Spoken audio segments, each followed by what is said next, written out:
kandi zigura amafaranga menshi. Imbata imwe ishobora kugura amafaranga 10,000, amake yaba ari 8 na 12 na 15 ziragurwa.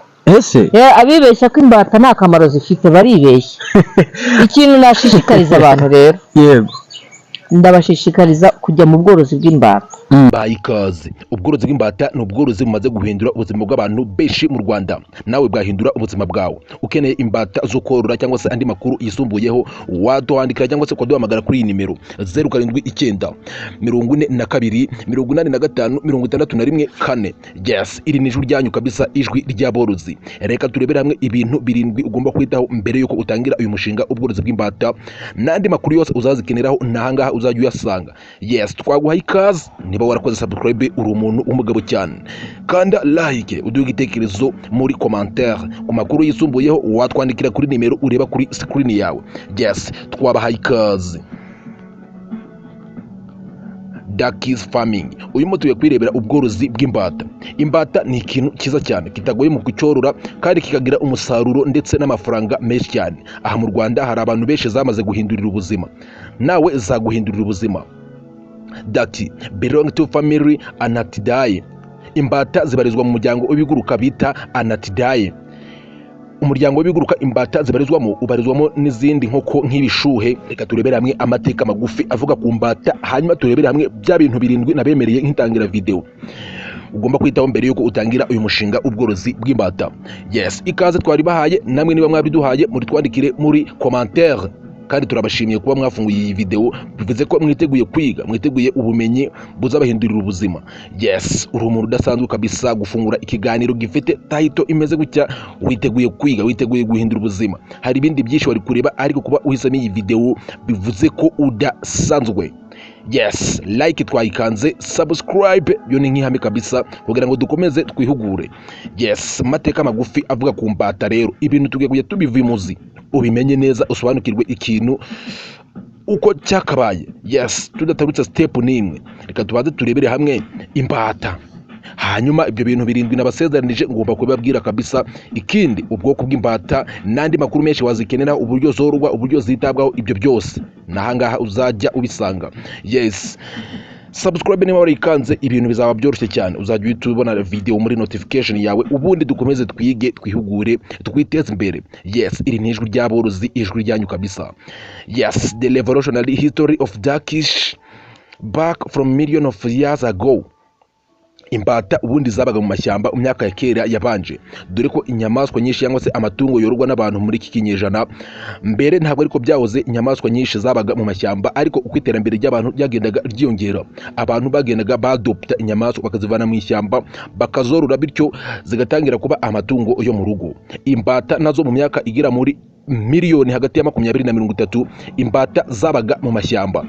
Yes, mbere yuko abantu batangira kuzadopta. Yes, abantu batangiye kuzadopta mu myaka 4,000 ishize, ariko hagati y'imyaka miliyoni 20 na 30 imbata zari ziriho zibera mu mashyamba, abantu bataratangira kuzadopta. Yes, ubwo abantu batangira kuzadopta rero babonye ari itungo ryiza cyane, ribafasha kubona inyama ndetse amagi meza cyane kandi ritagoye mu kuryorora. Yes, abantu ba mbere batangiye korora imbata ni Abashinwa. Yes, mu karere Ubushinwa buherereyemo ni muri Indo-Pacific, niho abantu batangiye korora izi mbata, batangira kuzikwirakwiza n'ahandi hirya no hino ku isi bitewe n'umusaruro babonaga zitanga amagi, inyama, yewe n'amababa y'imbata. Hari ibintu byinshi bakoramo, nayo yabaye kimwe mu musaruro abantu bororaga imbata bategereje. Yes, today ducky divides to group over 120 species. Ubu tuvugana imbata zibarizwa mu moko agera ku 120. Ese hari amoko y'imbata uzi? Imbata ziri mu moko agera mu 120. Aya moko yose tugenda tuyavugaho, turebe agezweho mu Rwanda, akunzwe ku isoko ry'u Rwanda, ashobora kwihanganira ikirere cy'u Rwanda, ayo ushobora korora uri mu Rwanda. Yewe niba udukurikira uri no hanze y'u Rwanda, watubwira aho utuye naho tukaza gukorera ubushakashatsi, naho tugakuzanira breed cyangwa se ubwoko buhuye n'ahantu utuye. Ariko muri aya moko yose 120 ntabwo waburamo ayo wisangamo kandi yagufasha guhindura ubuzima. Niyo mpamvu educational content dutangwa ubumenyi bubyara amafaranga. yes niyo mpamvu subscribe ni ingenzi cyane kugira ngo nawe ubashe kuva ku rwego rumwe ugere ku rundi. Yes, iri ni ijwi ryanyu kabisa. 079 42 85 61 4. Iyi ni nimero yacu y'akazi. Ukeneye imbata zo korora, ukeneye andi makuru yisumbuye, ukeneye kutuvugisha mu bikari, iyo ni nimero watutubonaho byihuza cyane, tugaguha amakuru yizewe kandi azaguhindurira ubuzima. Yes, aya nayo mu mateka magufi tumaze kureba ajyanye n'imbata. Yes, uburyo mu myaka iri hagati ya miliyoni 20 na 30 zabaga mu mashyamba, nyuma y'imyaka 2000 ishize nibwo abantu bazadopse bo mu Bushinwa batangira kuzorora ndetse batangira kuzikwirakwiza hirya no hino ku isi, bitewe n'umusaruro zitanga, amagi, inyama, yewe n'amababa y'imbata avamo ibintu byinshi cyane. Ibyo byose tugenda tubigarukaho akantu ku kandi, breed kuri breed, turebe izikunzwe zigezweho ku isoko ry'u Rwanda. Ibyo byose tugamije kugira ngo uhindura ubuzima. Niyo mpamvu kuba warebye n'iyi video by'ubwabyo bigaragaza ko uri umuntu witeguye kwiga, witeguye guhindura ubuzima akava hamwe akagera ku handi. Yes, ducky are also significant ecosystem contributor to health, wetland and aquatic habit. Imbata buriya zifitemo uburyo bwo kuba ahantu hegereye amazi n'ibishanga. Yes, wetland hegereye amazi n'ibishanga, dore ko ari itungo rikunda amazi. Ntabwo bigoye ko ntabwo byashoboka ko wapfa kuzorora udafite amazi ahagije yo kuba wakoramo ponds nk'ibidendezi by'amazi, cyangwa se amazi nyine meza ahagije mu gihe utangiye kuzorora. Ibyo byose ni ibintu tuzagenda tuvugaho umunota ku wundi, umunsi ku wundi, uko wakoze subscribe ugenda ubona video nshyashya ahangaha. Ibyo byose ugenda umenya uburyo zitabwaho. Kandi niba waratangiye uyu mushinga ubworozi bw'imbata, bivuze ko ubifiteho amakuru, waheda usangiza no muri commentaire. Ku muntu wabitangiye abifiteho amakuru kabisa bihagije. Ku muntu utarabitangira, turakomeza tumwapdating nawe abashe kumbwira ku kigero nk'icy'ababitangiye, ubundi nawe azatangire azi ibyo akora, azi ibintu arimo neza cyane. Ariko ku muntu wabitangiye, kudesha po kabisa, hita duha igitekerezo muri commentaire. Ku muntu utarabitangira ariko abikunda, nawe duha igitekerezo muri commentaire. Icy'ingenzi dushaka guhindura ubuzima ni educational content, nta makuru cyangwa se ubumenyi bugamije kuba bwakubyarira amafaranga. Yes, ibintu birindwi nabemereye ugomba kwitaho mbere yuko utangira umushinga w'imbata, ntabwo ntabyirengagiza. Ducks, ubundi bavuze ngo ducks, bavuze imbata. Yes, starting a ducks farming as a business can be a reward venture, but it comes with its own set challenge. Here there are essential consideration and information for new farmer looking for real ducks as a business. Yes, icyo twitaho twebwe ni ubworozi bushingiye kuri business, nta byo korora bimwe bya gakondo, byo korora akantu kamwe gusa ngo ufite tubiri. Ugomba korora by'umushinga as business, nk'umushinga ugomba kugutunga. Yes, ibintu bya gakondo byo korora tuntu tubiri cyangwa dutatu, ibyo ngibyo twabivuyemo kera cyane kabisa. Yes, gutangira umushinga ubworozi bw'imbata ni ikintu ugomba kwitondera neza cyane. Habamo imbogamizi ariko habamo n'ibintu byiza cyane. Ibyo byose by'imbogamizi tuzajya tukwigisha ukuntu uhangana nazo, ndetse ibyiza byazo nibyo byinshi cyane. Niyo mpamvu ari business nziza waba uhisemo kandi uzikeneye, nimero twazikubwiye. Yes, here are essential consideration and information for new farmer looking to rear ducks. Ibintu birindwi tugiye guhita duhera ku cyambere umworozi mushya agomba kwitaho mbere yuko atangira umushinga w'ubworozi bw'imbata. Icyambere, understand duck breed. Menya ubwoko ugiye korora. Nibyo nababwiye kabisa, ugomba kumenya ubwoko ugiye korora. Niba bukunda ku isoko ry'ahantu utuye, ubwo bwoko niba buboneka ahantu utuye, kandi niba bushobora kuba bwakwihanganira ikirere cy'ahantu utuye, niba ushoboye kubwitaho ubwoko kabisa, ugomba kubanza wamenya ubwoko. Imbata zifite ubwoko bwinshi cyane. Hari ubwoko buba bukunzwe ku isoko, hari ubwoko buba ari bwiza cyane ku buryo butanga umusaruro mwinshi. Ibyo byose nibyo bintu ugomba kubanza wamenya. Ntabwo wapfa kujya korora ngo ugende baguhe imbata gutyo gusa uko uzibonye. Ugomba kubifiteho amakuru. Niyo mpamvu ku ijwi ryanyu kabisa, iri ni ijwi ryanyu, ubundi ni ijwi ry'aborozi, tuba tubavuganira tubabwira ibintu byose ugomba kwitaho. Turi ijwi ryanyu kabisa. Niyo mpamvu iyo wakoze subscribe kabisa, uba warangije kugera ku ijwi ryanyu kabisa. Yes, commercial breed, ugomba guhitamo ubwoko bukunzwe kandi bugurishwa ku isoko. Yes, research different breed suited for you. Ugomba guhitamo ubwoko bwiza bwiza kandi ushobora kuba wakororera ahantu utuye bugizweho buzaguha umusaruro kandi ugasanga umusaruro wawe urakunzwe ku isoko. Urugero meat production, ushobora korora imbata ugamije kujya utanga inyama. Yes, imbata zitanga inyama cyangwa se iz'amagi cyangwa se ku bushaka gutanga amababa. Buriya amababa y'imbata avamo ibintu byinshi cyane, nabyo tuzatugenda tubivuga uko video zigenda ziyongera ahangaha ku Ijwi ry'Aborozi TV. Yes, imbata rero zigira ubwoko bwinshi cyane, ariko muri bumwe ntashobora kubabwira harimo nk'ubwoko bita Pekin Duck, hari izo bita Pekin, hari izo bita Muscovy Duck, hari izo bita Khaki Campbell Duck, hari izo bita Indian Runner. Ubu bwoko mbuvuze mu Cyongereza, ariko mu Kinyarwanda sinzi niba ufite Ikinyarwanda kiza cyane, ariko uko tuzagenda tubaha ibiganiro dusura abantu benshi batangiye kuzorora, bazajya bagenda batuha amazina y'uko zitwa mu rurimi rw'Ikinyarwanda. Yes, ariko mu rurimi rw'Icyongereza urugero rw'imbata hariyo bita Khaki Campbell. Iyi ni imbata bita Khaki Campbell mu Cyongereza. Hariyo bita Pekin Duck, hariyo bita Muscovy Duck. Aya ni amoko mbashije kubakuzanyiriza. Izi ngizi ziri mu bwoko bw'izitanga amagi. Indian Runner zinazo ziri mu bwoko bw'izitanga amagi. Yes, amakuru yose uzajya ugenda uzikenera ku bwoko. Ubu bwoko uburyo zororwa, dufate inkoko imwe tuyivugeho neza, turebe uko mu Rwanda yabasha kuyihanganira, turebe uko ku isoko ry'u Rwanda ibihagaze, turebe gutyo ku buryo uzahita uvuga ati reka njye kuzitangira nzifite amakuru kandi nzi n'uburyo mu Rwanda ku isoko ryazo rihagaze. Ayo yose ni amakuru uzajya ubona ahangaha ku Ijwi ry'Aborozi TV. Yes, nicyo twaziye. Local adaptation, consider breed that well adapted to your local climate and environment. Ugomba guhitamo ubwoko buzabasha kwihanganira ikirere cy'ahantu utuye yewe n'ibigukikije. Yes, icyo nacyo ni ikintu ugomba kwitaho muri bya bintu birindwi nababwiye ugomba kwitaho mbere yuko utangira umushinga ubworozi bw'imbata. Yes, ikintu cya kabiri ugomba kwitaho niba ugiye gutangira umushinga ubworozi bw'imbata, wibuke nabemereye ibintu birindwi. Niyo mpamvu ukwiye kureba video kugeza irangiye ibyo byose ukabyumva, ubundi ibindi bice uzajya ugenda ubona bigamije guha amakuru meza kandi yizewe ku bworozi bw'imbata ukazajya ubibona. Ariko iyi ngiyi warangije kuyireba, kuko iyi ngiyi iraguha ikaze ku bworozi bw'imbata, iguha amakuru y'ingenzi kandi yibanze, ubundi ibindi uzajya ugenda ubibona uko iminsi izagenda yicuma. Fungura inzogera ukande like. Yes, iyo wafunguye inzogera ibintu biba byoroshye cyane. Housing requirement, ikintu cya kabiri ugomba kwitaho. Housing requirement, ese ahantu ugiye kororera hakenewe iki? Inzu ikeneye iki? Inzu igomba kwemeza ute? Inzu ikenewe iki? Yes, duck need safe dry shelter. Imbata zikenera ahantu hari umutekano kandi humutse.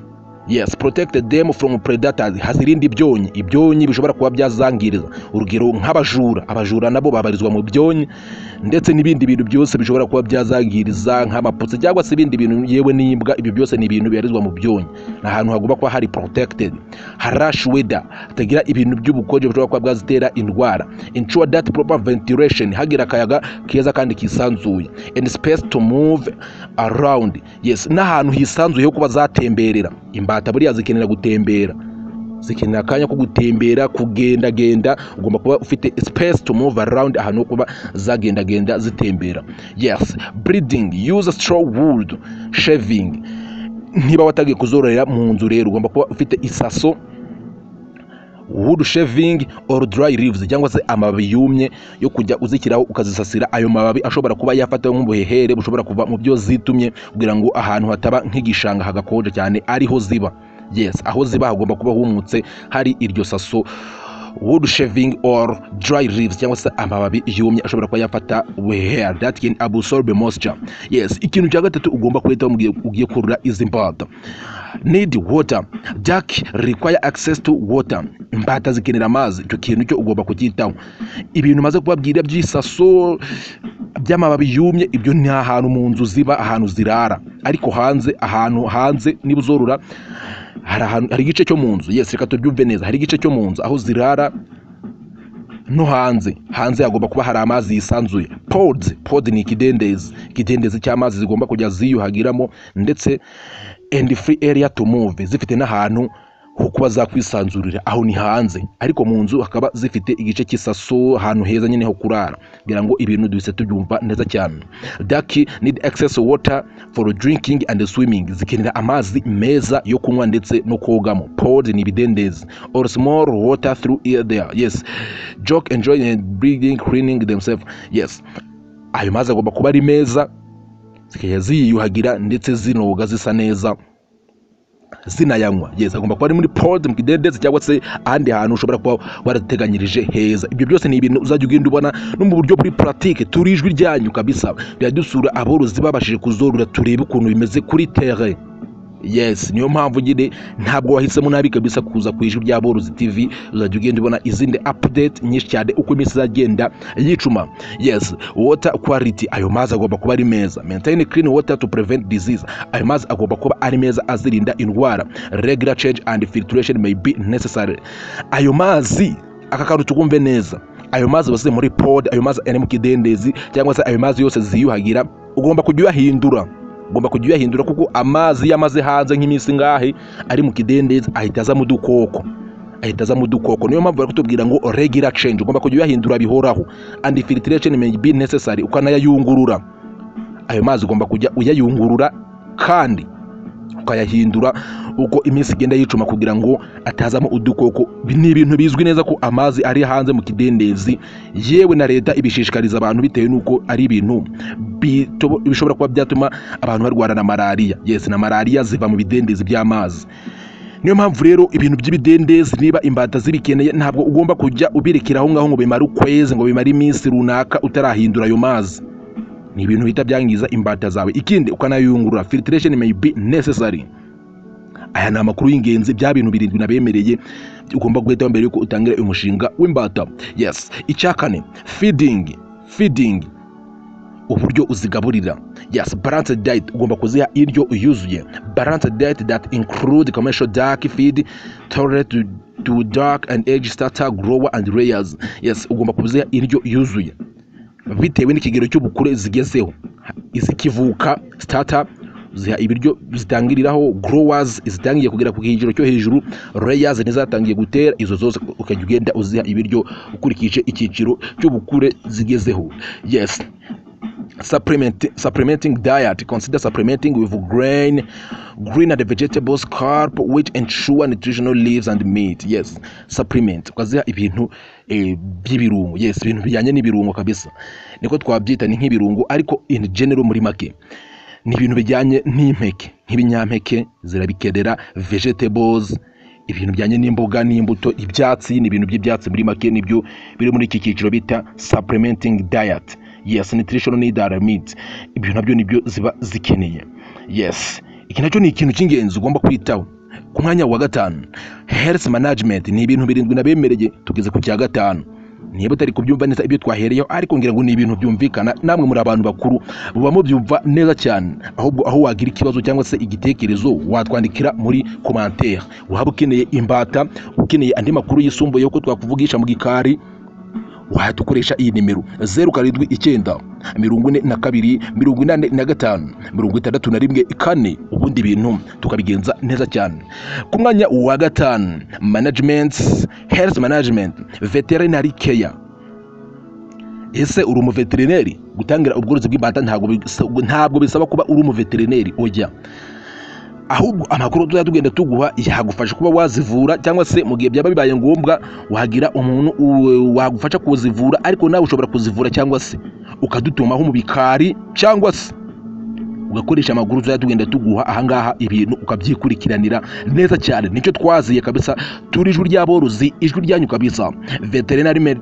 Veterinary technician experienced with avian medicine, regular health check-up as crucial. Yes, ugomba kugira umuntu ukurikirana ubworozi bw'inkoko zawe. Yes, niba bitangiye as business, dore ko nabwiye ko twe tworora bya kinyamwuga bigamije amafaranga, ntabwo ari bimwe byo korora utuntu tubiri dutatu aho ngaho dafite aho tuvana aho tujya. Yes, ubitangiye bya kinyamwuga ukeneye amafaranga, ugomba kugira umuntu ubigukurikiranira. Yes, akajya akora regular health check up, akajya ahora ajyaza kureba uburyo zihagaze mu buryo bw'ubuzima, niba zihagaze neza, zimeze neza uko iminsi igenda yicuma. Yes, vaccination, consultant with your vet about necessary vaccination and preventive measure against disease. Yes, ibintu bijyanye n'ingingo, uburyo zikingirwa, ibyo byose ni ibintu uzajya ugenda ubonaho amakuru uko iminsi izagenda yicuma hano ku ijwi ry'aborozi, ijwi ryanyu kabisa. Biosecurity measure to minimize risk disease such as limiting visitors access to maintain a clean license. Yes, biosecurity, uburyo ugomba kuzicungira umutekano wirinda ko hagira ikintu kizangiriza. Ahangaha hari akantu k'ingenzi nshaka ko dusigarana, ni akantu k'ingenzi kandi kanasekeje ariko gatangaje kandi k'ingenzi kabisa ukeneye kumva. Gabanya abantu basura imbata zawe, limiting visitor access. Abantu basura imbata zawe, umuntu abaturutse hirya hino utazi ibyo yavuyemo, utazi iki, rimwe na rimwe akaba ashobora kuza akinjira mu bworozi bwawe yinjiranyemo inkweto yavanye hanze. Ubundi icyo ni kirazira. Ahangaha impamvu bari kutubwira ngo gabanya abantu basura ubworozi bwawe, iyo umuntu aje akinjiramo, urugero niba udafite imiti ugomba kubanza wamutera mu myenda ye cyangwa se mu nkweto, agahindura inkweto. Mbese nyine abantu basura ubworozi bwawe akaba ari ibintu byitondewe. Mbese muri make nicyo ibi bintu bishatse kuvuga, kuko umuntu ashobora kuzana udukoko mu myenda cyangwa se mu nkweto yavanye hanze. Ibyo ni ibintu byose bishoboka. Niyo mpamvu uburyo bakora biosecurity mu buryo bwa kinyamwuga, ibyo byose uzajya ugenda ubibona ahangaha. Ariko iyi mpamvu aka kantu bagasizemo ni ukugira ngo ugabanye abantu benshi batandukanye, kuko uburwayi buturuka ahantu henshi mu buryo butandukanye. Measure to minimize risk, uburyo bwo kugabanya indwara. Yes, nabemeriye ibintu birindwi, tugeze ku cya gatandatu. Icya gatandatu cyitwa breeding. If you plan to breed duck, understand the breeding process, incubation and care of duckling. Consider investing in quality breeding stock. Yes, uburyo zororoka. Breeding ubundi ni ikintu kijyanye n'uburyo zororoka. Ugomba kumenya ese zirararira, ese ziraturaga, ese bigenda bite, ese nazo bazijyana mu mashini zikazirarira nk'uko dusanzwe tubize mu bworozi bw'inkoko bimwe bya incubator. Ese biba bimeze bite? Mbese ugomba kuba uzi uburyo ziyongera mu buryo zikwirakwiramo. Mbese muri make ushaka kuzongera bigenda bite? Ayo ni amakuru yose ugomba kuba ufiteho amakuru meza kandi yizewe, kandi ntahandi wayasanga uretse ku ijwi ry'aborozi TV, ijwi ryanyu kabisa. Niyo mpamvu ukwiriye kuba warakoze subscribe. Ibintu byose bya breeding n'ibindi byose wagirira amatsiko bitewe n'ukuntu wumvise iyi video, ibyo byose uzajya ugenda ubibona ahangaha. Ndetse turashingira no ku bitekerezo muragenda muduha muri commentaire. Ku mwanya wa karindwi ari nacyo cya nyuma kandi ikintu cy'ingenzi kabisa, market research. Ugomba kwita ku masoko. Buriya byaba bibabaje kuba watangira umushinga uretse n'uy'ubworozi bw'imbata n'undi mushinga runaka ushobora kujyamo utaritaye ku kintu kijyanye n'amasoko. Ibyo bintu urumva byaba bikwiriye? Ntabwo byaba bikwiriye. Ugomba kwita ku masoko. Yes, target market. Identify your target market, whether to meat, eggs or both. Understand their preference. Yes, ugomba kumenya icyo isoko rikeneye. Ukeneye kugurisha amagi y'imbata, uri kubona ahantu tuye cyangwa se mu Rwanda n'urugero. Izi video ni video z'abanyarwanda ndetse n'abandi benshi bumva ururimi rw'ikinyarwanda. Yes, reka dufate urugero rero ku bantu bari nko mu Rwanda. Hano mu Rwanda uri kubona ku isoko hakenewe amagi y'imbata. Yes, uravuze ati okay, ngiye gutangira ubworozi bw'imbata nkurikije abakuru nakuye ku ijwi ry'aborozi TV, nanjye ndangene nkize amagi yanjye ku isoko ubundi niteze imbere. Icyo ni ikintu cyiza cyane, uba warabanje kureba amasoko uko ahagaze. Or both meat, cyangwa se ukareba ati ku isoko hakenewe inyama. Yes, mbibutsa ko rwose ikintu kijyanye n'umusaruro mu Rwanda hakenewe umusaruro. Ibintu byo kuvuga ngo mwabuze amasoko, icyo ni ikintu tuba tudakwiriye kumva mu matwi yacu kabisa. Amasoko arahari, ahubwo ikibazo ni uko abantu baba batazi ibintu ukora. Market research, ugomba kwanza wiga ikibuga ukamenya uburyo amasoko bihagaze. Kandi mu Rwanda kabisa amasoko abahari, kuko izi miliyoni na 10 na zingahe zose zituye u Rwanda ntabwo amagi ahari cyangwa se inyama zihari z'imbata yewe n'izi nkoko n'izibindi biguruka zihagije. Icyo cyo ugomba guhekera mu matwi yawe. mbere yuko utangira ibi bintu ukaba uzi ko amasoko ahari, ahubwo ugatangira kwiga strategy zo kumenyekanisha ko ibyo bintu ubikora. Yes, nicyo kintu cy'ingenzi. Yes, iki nacyo cyanyuma dusorejeho rero. Niba warakoze subscribe turagushimiye cyane, uri umuntu w'agaciro, ni wowe dukorera. Iyo wakoze subscribe menya ko ari wowe dukorera, kuko niwe uhita ubona ibintu byacu mu buryo bwihuse cyane kandi tukaduha n'igitekerezo. Turi ijwi rya Borozi TV, ijwi ryanyu kabisa. Yes, niba warakoze subscribe kandi like, duhe igitekerezo muri commentaire cy'ibindi bintu wumva twazavugaho, dore ko iri somo aribwo tukiritagira n'andi masomo menshi n'ibindi biganiro nk'ibi. Nta handi wabisanga, ni ku ijwi rya Borozi TV, ijwi ryanyu kabisa. Yes, ukeneye amakuru isumbuyeho mu gikari, cyangwa se ukeneye imbata zo korora, ukeneye ubundi bujyanama bwihariye kuri terre, ibyo byose koresha iyi nimero nahoze yibabwira kugira ngo utaza kuyirengagiza cyangwa se ukayibagirwa. Yes, 079 22 85 61 4, ibintu bikagenda neza cyane. Ndabashimiye cyane.